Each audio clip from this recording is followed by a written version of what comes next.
Welcome everyone. Today we are going to dive into the CUDA toolkit. The CUDA toolkit is a cornerstone in the realm of GPU programming. CUDA, or the Compute Unified Device Architecture, is NVIDIA's parallel computing platform.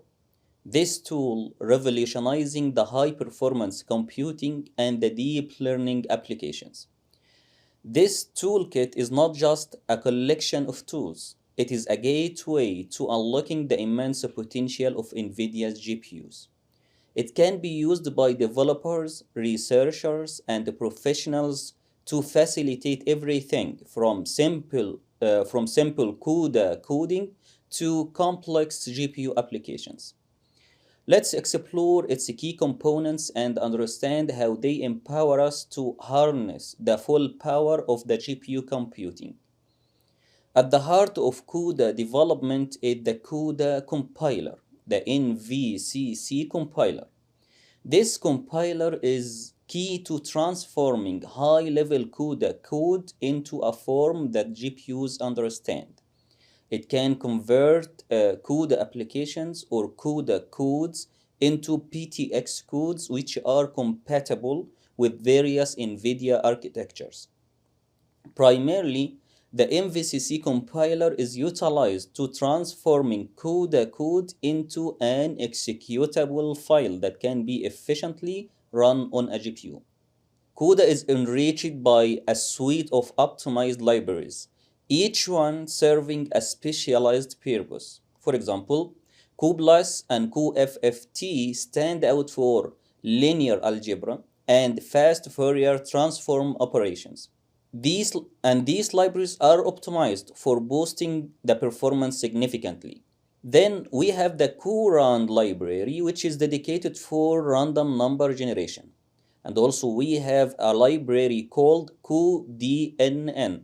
This is a deep learning library designed for neural network acceleration. These libraries are the backbone of efficient GPU programming, providing a pre-optimized, ready-to-use functions that save time and enhance performance. The CUDA toolkit also provides the runtime APIs. Those APIs can manage the device initialization, the memory allocation, and the kernel launches. They are pivotal in managing how your application interacts with the GPU. So, for example, for memory operations or data transfer between the CPU and the GPU, we can use some of the following API functions. The first one is the CUDA malloc. This function allocates memory on the GPU device, and it is used for allocating a specific amount of memory on the GPU. This is similar to the malloc in the standard C programming language, but this is for the GPU allocation, not the CPU allocation. We also have a CUDA memcopy operation or function, and this one is used for copying data between the host or the CPU and the device which is referred to the GPU. Okay, so these are two examples of the runtime API functions. In this slide, I want to say that for the GPU applications, it doesn't stop at writing code. It is also about ensuring efficiency and stability. That's why NVIDIA's toolkit includes powerful tools such as Insight Systems and Insight Compute for profiling and analyzing your applications. We have also CUDA GDB, which offers a robust environment for debugging CUDA applications on Linux and Mac OS or operating systems. Also, we have the CUDA memcheck, which is a tool dedicated for detecting and diagnosing the memory issues.